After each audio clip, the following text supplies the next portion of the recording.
Hello everyone, কেমন আছো তোমরা সবাই? আশা করছি ভালো আছো, সুস্থ আছো। আর আমি কিন্তু খুব ভালো আছি। আমি বিপাশা, আমার চ্যানেলে সবাইকে স্বাগত জানিয়ে ব্লগটা আমি এখান থেকেই শুরু করছি। আর বন্ধুরা দেখো, এখানে আমি পুরো রেডি হয়ে গেছি। আর হ্যাঁ, তোমরা ভাবোনি যে আমি কোথাও যাচ্ছি। তো এখন আমি রেডি হয়ে গেছি ইউটিউবে শর্টস বানাবো বলে। তো শর্টস বানানোর জন্য এখন আমি রেডি হয়ে গেছি। আর বন্ধুরা একটা কথা বলি, আমি সকাল থেকে একদম ভিডিও বানানোর টাইম পাই না। এখন আমি ছেলেকে খাইয়ে দাইয়ে ঘুম পাড়িয়ে এখন দুপুরবেলায় আমি রোজ ভিডিওটা শ্যুট করি। তার আগে বলতে চাই বন্ধুরা, তোমরা ভিডিওটা স্কিপ না করে পুরো ভিডিওটা দেখবে। তো আশা করছি তোমাদের খুব ভালো লাগবে। এখন আমি চলে এসেছি রান্নাঘরে। আর রান্নাঘরে এসে এই দেখো, 3টে করলা নিয়ে নিয়েছি। 3টে বেশ বড় বড় করলা নিয়ে নিয়েছি। তো এইগুলো দিয়ে আমি কিভাবে ভিডিও করব সেটাই তোমাদেরকে দেখাবো।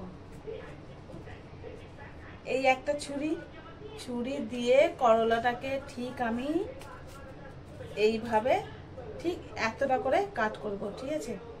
তো এতটা কেটে ওর মাঝখানে যে বীজটা ওটাকে আমি ফেলে দেব। এই দেখো, দেখতে পাচ্ছ?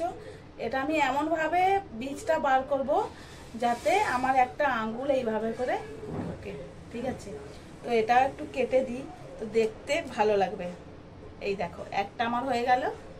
তো এইভাবে আমি 3টে করলাকে কাটবো।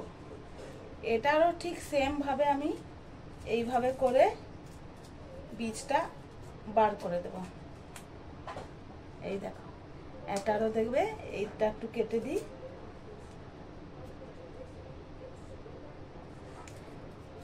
দাদাভাই যখন বাজার থেকে নিয়ে আসে, আমি কিন্তু প্রথমে রান্না করি না। প্রথমে আমি এরকম ভিডিও বানিয়ে নিই, ভিডিওটা বানানোর পরে তারপরে গিয়ে আমি এটাকে রান্না করি। দেখো, ফাইনালি দেখো 3টে ঠিক সেম ভাবে কেটেছি। হয়তো করলাটা একটু বড় ছোট আছে, কিন্তু বড় ছোট থাকলেও অসুবিধে নেই। কিন্তু এই দিকটা আমি পুরো সেম কেটেছি, দেখো। তো একবার তোমাদেরকে দেখিয়ে দিই আমি কিভাবে করি।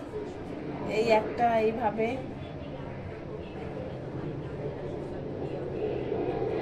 দেখো, ভিডিও বানানো হয়ে গেছে বলতে এখনো শেষ হয়নি। তো ওই জামাটা পরে যে ভিডিওগুলো বানিয়েছি সেগুলো বানানো শেষ। তো আবার দেখো, আরেকটা জামা পরে নিয়েছি। তো ওই জামাটা পরে আর কয়েকটা আমি শর্টস বানাবো। তো তার জন্য দেখো, আমি একটা প্লেটের মধ্যে কতগুলো ওষুধ নিয়ে নিয়েছি। দেখো, এবার তোমরা হয়তো ভাবছো যে ওষুধ দিয়ে আমি কি ভিডিও করব। বন্ধুরা, আমার সব ভিডিও বানানো কমপ্লিট। আর দেখতে পাচ্ছ আমার লাস্ট লুকটা। তো এইটা এখন এটাকে ক্লিন করব। তো বন্ধুরা, আমি ভেবেছিলাম তোমাদের সাথে এটাও শেয়ার করব, কিন্তু তখন আমার ছেলে উঠে পড়েছিল। তো যার জন্য আমি ভিডিওটা একদম বানাতে পারিনি। তো যাই হোক, তাড়াতাড়ি করে ভিডিওটা কমপ্লিট করেছি বানানো। তো এই দেখো, এখানে একটা পাতা নিয়ে নিয়েছি, পাতা দিয়ে ভিডিও করেছি। তো চলো, এটাকে কিভাবে আমি রিমুভ করব সেটাই তোমাদের কাছে দেখাবো, ঠিক আছে? হয়তো হাসাহাসিও করবে, তো যাই হোক, হাসলেও হাসবে। তো আমি তো কমেডি ভিডিও করি, তো হাসানোটাই আমার হলো কাজ, ঠিক আছে? তো যার জন্য আমার খারাপ লাগছে না। তো দেখো, এটাকে আমি কিভাবে রিমুভ করব। দেখো, এই যে এই বোতলটা যে দেখছো, 1 বোতল তেল ছিল। তো ওটাকে আমি এই মুছে ব্যাস পুরো তেল পুরো ফিনিশ করে দিয়েছি। তো একটুখানি আছে, তোমরা দেখতে পাচ্ছ।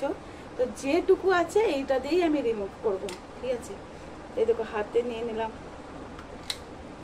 হাতে নেওয়ার পরে যেমন আমি আগে এইটাকে ছোটাবো, তো এইভাবে ঘষে দেখো হয়ে গেছে। এবার আমি এটাকে ক্লিন করে নিচ্ছি। দেখো কত ইজিতে ক্লিন হয়ে গেল। এইভাবে যেভাবে আমি এদিকটা ক্লিন করলাম, ঠিক সেভাবে এদিকটাও ক্লিন করে নেব। তো বন্ধুরা, দেখতে পাচ্ছ আমি পুরো ফেসটাকে ক্লিন করে চলে এসেছি। আর আমাদের ছোট বাবুও উঠে পড়েছে, এই দেখো খেলছে ও। তো বন্ধুরা, ভিডিওটা আর বেশি বড় করব না। আজকের ভিডিওটা তোমাদের কেমন লেগেছে কমেন্ট করে অবশ্যই জানিও। আর হ্যাঁ, ভালো লাগলে ভিডিওটি লাইক, কমেন্ট, শেয়ার করে দিও। আর হ্যাঁ, নতুন যারা দেখছো তাদেরকে রিকোয়েস্ট করবো আমার চ্যানেলটি সাবস্ক্রাইব করে দিতে, যাতে যে কোনো আমি ভিডিও আপলোড করি নোটিফিকেশন তোমাদের কাছে চলে যাবে। সো বন্ধুরা, বাই বাই।